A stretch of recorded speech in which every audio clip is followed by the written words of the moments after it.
are willing to work. Thank you.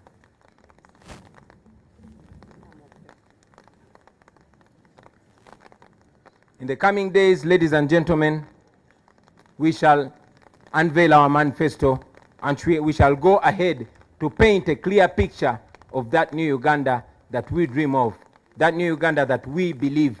But ultimately, about leadership, that will be a Uganda where leaders will be serving the people and not the other way around.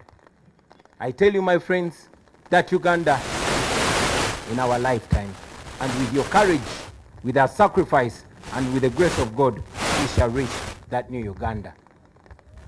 Now, as the National Unity Platform, even with the little resources that we had for the last 4.5 years, we have already demonstrated that we are able to use less and achieve more. We have managed to acquire the biggest political party headquarters in Uganda. We have launched the first school of leadership, and we have gone ahead to groom leaders at no cost to them. Leaders that will uphold our values and offer leadership to the next generation after we retire. We have supported families of political prisoners and missing comrades. We have refused to be compromised.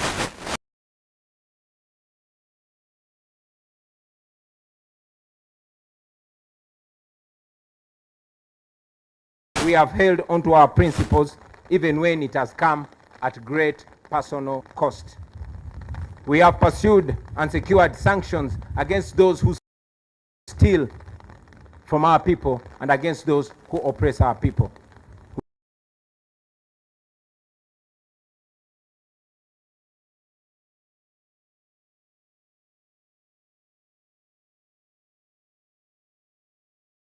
We have kept the struggle alive, and we are growing even stronger. Now to the international community. Uganda's freedom is not only for Ugandans. Uganda's freedom is for everybody. If Ugandans are safe, if Ugandans are not safe, Bobi, neither are our neighbors, nor the international. Gaddafi and all other political prisoners, we honor you, we think about you, we pray for you, and we are fighting for you. To your families and every Ugandan that has been affected in this struggle, please don't lose hope. Your suffering will never go in vain. Now finally, to the comrades that I will be moving with on this campaign trail, the foot soldiers, the ordinary citizens of Uganda who have nothing else to offer to their country but their selves, their bodies. First of all, I thank you, brothers and sisters.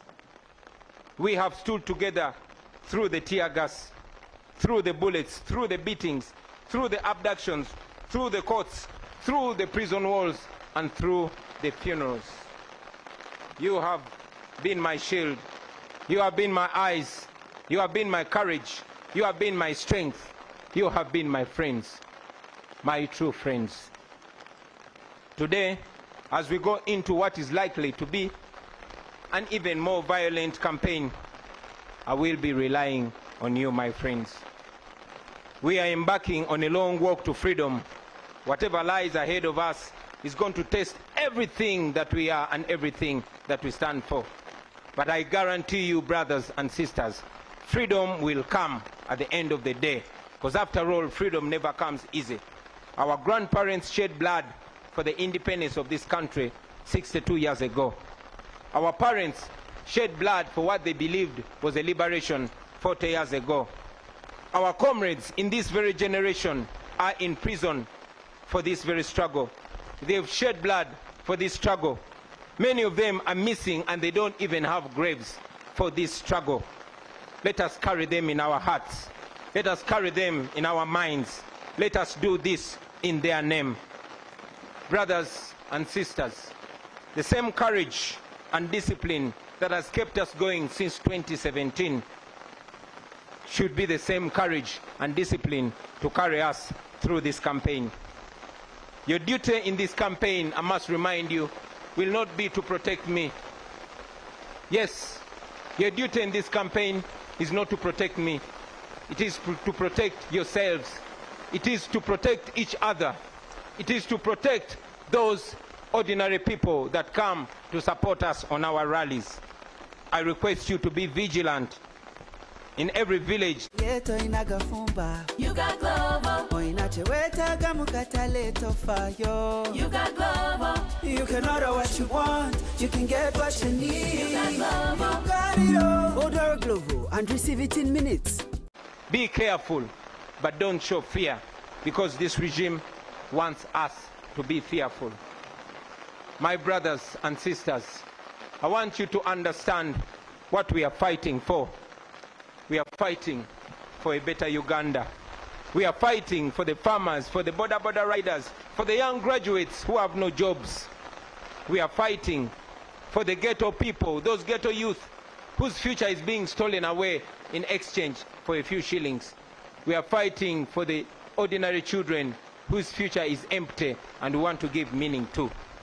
We are fighting for those police officers who are ordered to brutalize you because you are fighting for their children's future, and afterwards they have to return to their uniport, to an empty house, to children with no school fees, and to a family with no health insurance. Please don't look at them as your enemies, because they are not your enemies. They are victims too. They also wish that things can change someday. Brothers and sisters, if we succeed, this country will be free and things will change forever. It will never be the same again. Unfortunately, if we don't succeed, nobody will ever believe that we did our best. That will mean that we are condemning our children, those that are born and those that are unborn, to slavery. And that is not what we should be doing. Therefore, brothers and sisters, failure is not an option. We must get our freedom, or at least die trying to get our freedom. I don't know how much danger is awaiting us on this campaign trail, but I know that we are going to keep moving with hope and faith. We are carrying the hope of our entire generation, a hope of millions and millions of Ugandans. Brothers and sisters, I want you to understand that this that we are carrying on our shoulders is a historical responsibility. So prepare yourselves. Hug your loved ones one more time and tell them that we are going to war. We are going to a war that we never chose, a war that we are not even trained for, but a war that has been imposed on us by our oppressors. We are facing an enemy that is armed to the teeth, and we are facing the enemy barehanded, only armed with the truth and God. We are fighting this because it is a duty that we must take on. We are fighting for our God-given right to live as human beings in our own country. We will never retire. We will never give up. We will fight until we are free, and I'm sure we shall be free in the end. This is not a matter of when, but it's not a matter of if. This is a matter of when, and we know that we are going to achieve our freedom.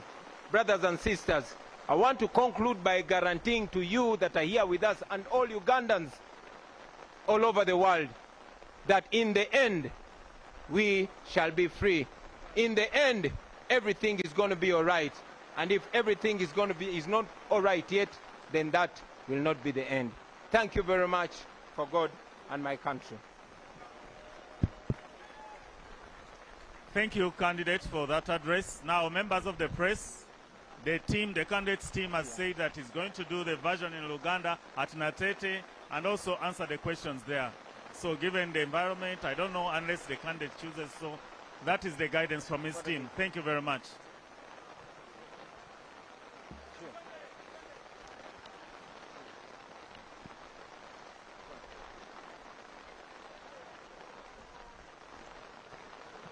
So let us wait for that advice. But that's what the team had presented. Thank you. I don't think we have time. Yeah, apologies because of the weather and because of the time constraint. we request that we proceed to Natete to address our rally and maximize our time, and maybe we'll answer questions from there or another opportunity. Thank you very much. Thank you, candidate protocol team. I know the weather is a challenge, but let's manage the candidate and his entourage.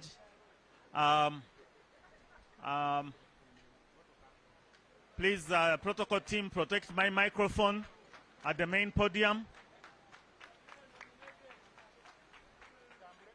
And let us usher finished addressing members of the general public and the press. Well, because of the weather, his team, that is the National Unity Platform team, thought it wise that he proceeds to Natete, where they're going to be having their rally, and there he will have the Luganda version and respond to questions from the media. Now, Robert Kyagulanyi Ssentamu makes it to the 6th candidate that has been nominated by the Electoral Commission, and 6 will appear on the ballot paper. According to that program we had today, there were 3 candidates, and indeed 3 candidates have been nominated, and yesterday we had 3 candidates. Now that makes a total of 6 that will appear on the ballot paper.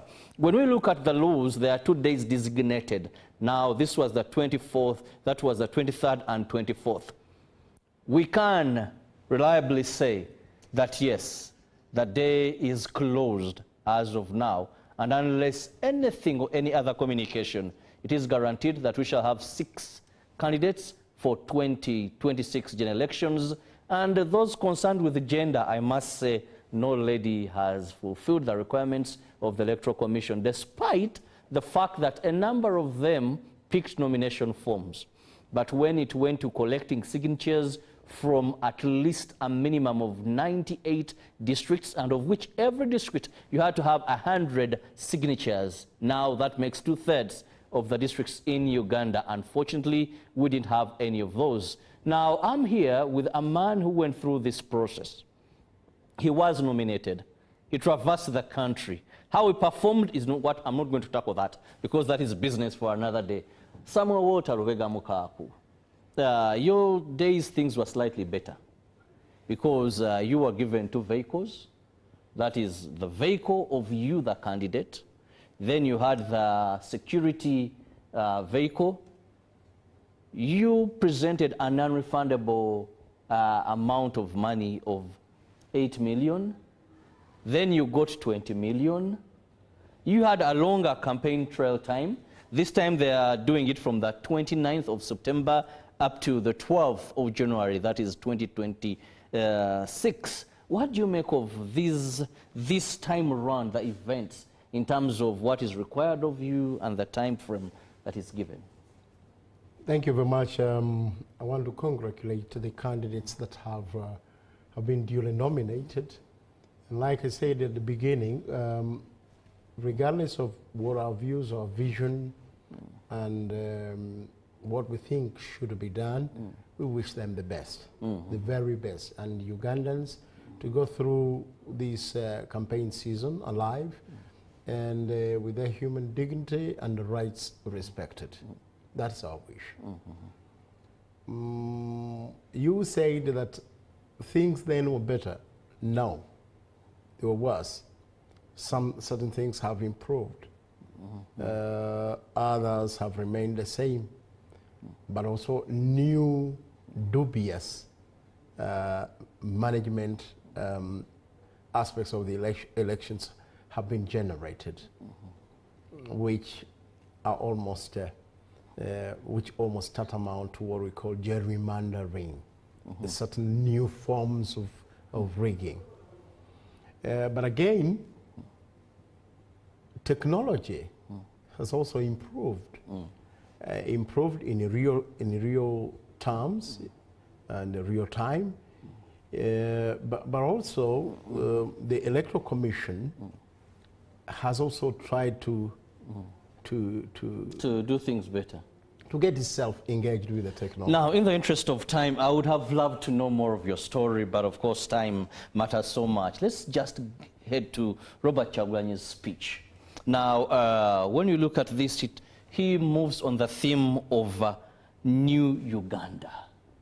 He said, we must create a new Uganda. And of course, also something to pick, he says, we shall have a protest vote and will ensure that we fight all injustices in a non-violent manner. He emphasizes that. But also towards the end of his speech, he mentions that hug your relative, hug your friend. One more time, tell them we are going for war. What do you make of this? Well-written speech. Though incoherent ideas. Elaborate. At the beginning, we are saying, why do we then go to the polls? To protest. Protest peacefully, protest legally, protest, all those forms of protest that he defined. Well, so are we using the election to win power and take back the country to the people? In my view, no. In my view, no. Because he's very, very categorically clear how they want to use the elections. Two, he makes a human rights cry. A human rights cry, which is well in order. And he makes another one that the incumbent should listen to his old journal and friend. And fourthly, he also says, look, it's going to be an election where we call for reconciliation. That's what we as DF, yes, part of what we wanted, what we think has got to be embraced, reconciliation. Then all of a sudden, again, he stumbles and he says, after talking about a few policy issues, he now comes and says, it's going to be war. He declares war. He declares war and he tells everyone to tighten their belts, that and on a principle which at the university used to be Northcote principle, that we either get our freedom or we die fighting for that freedom. And he says, be ready to die, be ready to do this. And to me, that's the detail that probably the country will want. On one side, the protest vote, the reconciliation plea, and then having to fight. But then there is a mismatch. Of? You can't talk about reconciliation. Then you talk about using legal means. Then as you conclude, then you talk about be prepared for war. The incoherent aspects of the speech, major aspects of the speech. That's why what I said, incoherent. The incoherence is what we as a DF have been talking about. We need to be coherent because, as you know, there are those who say the protest vote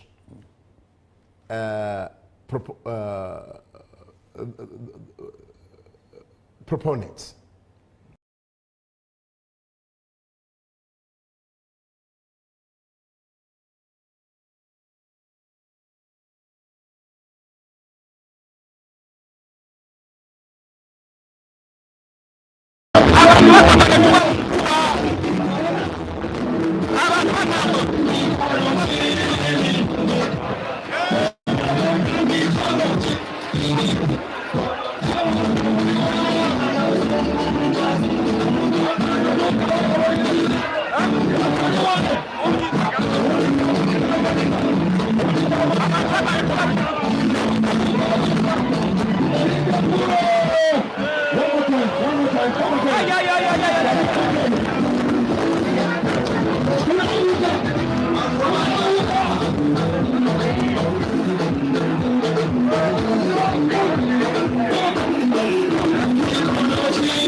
Thank you.